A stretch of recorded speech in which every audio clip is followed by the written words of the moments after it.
तो फ्रेंड्स यही कि हम क्लिनिक पर आए हैं और हम ड्रिप पे लगवा कर बैठे हुए हैं। हाथ थक गया मेरा, हाथ सुन हो जाते हैं मेरे। तो डॉक्टर साहब ने खुद ही पहचान लिया ये बीमारी है। तो मैं तो खुश हो गई कि ट्रीटमेंट डॉक्टर साहब खुद ही कर देंगे। तो इनको कहा कि आप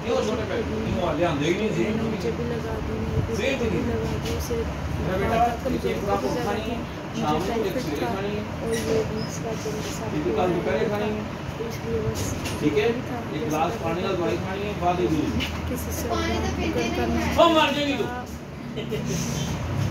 डॉक्टर साहब पानी पी, ये नहीं करूंगी मेरा पुत्र, पानी नहीं पीने। बोल ला बता, बोल लेकर जाने दोबारा ना लगवाने बहुत पेन आप लोगों की शेवा आप लोग कैसा लगा कमेंट्स में लाजमी बताइएगा। गाँव में याद रखिएगा। इसी के साथ आप लोग चाहूँगी इजाज़त।